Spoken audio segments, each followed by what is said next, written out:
The Gulag Archipelago, Volume 3, An Experiment in Literary Investigation, by Aleksandr Solzhenitsyn, read by Frederick Davidson. A preface to the English translation. To those readers who have found the moral strength to overcome the darkness and suffering of the first two volumes, the third volume will disclose a space of freedom and struggle.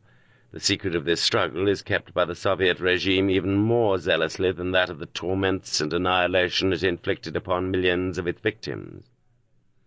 More than anything else, the communist regime fears the revelation of the fight which is conducted against it with a spiritual force unheard of and unknown to many countries in many periods of their history.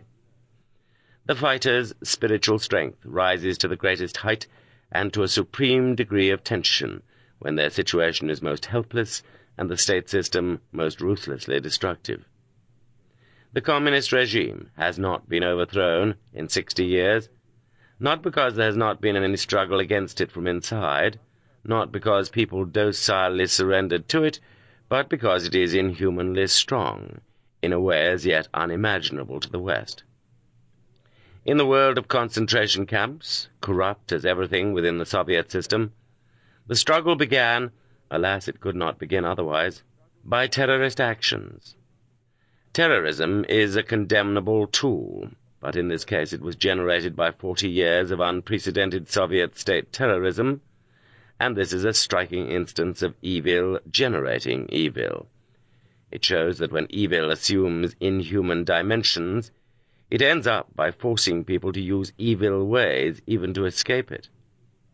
However, the concentration camp terrorism of the 50s, out of which heroic uprisings were born later on, was essentially different from the left-wing revolutionary terrorism which is shaking the Western world in our days, in that young Western terrorists, saturated with boundless freedom, play with innocent people's lives and kill innocent people for the sake of their unclear purposes or in order to gain material advantages.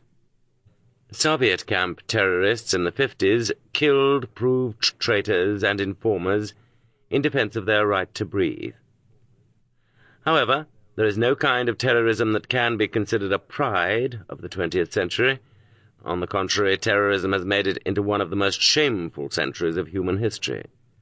And there is no guarantee that the darkest abyss of terrorism already lies behind us. Part 5. Katorga. We shall turn the Siberia of Katorga, Siberia in shackles, into a Soviet socialist Siberia. Stalin. Chapter 1. The Doomed. Revolution is often rash in its generosity. It is in such a hurry to disown so much. Take the word Katorga, for instance. Now, Katorga is a good word, a word with some weight in it, nothing like the runtish abortion DOPR or the pipsqueak ITL. Katorga descends from the judicial bench like the blade of a guillotine, stops short of beheading the prisoner, but breaks his spine, shatters all hope there, and then in the courtroom. The word katorjane holds such terror that other prisoners think to themselves, these must be the real cutthroats. It is a cowardly but comfortable human failing to see yourself as not the worst of men, nor in the worst position. Katorjane were numbers. They are obviously beyond redemption. Nobody would pin a number on you or me. They will, though. You'll see. Stalin was very fond of old words. He never forgot that they can cement a state together for centuries. It was not to meet some proletarian need that he grafted on again words too hastily lopped off.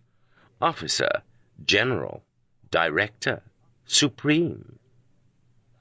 And 26 years after the February Revolution had abolished Katorga, Stalin reintroduced it.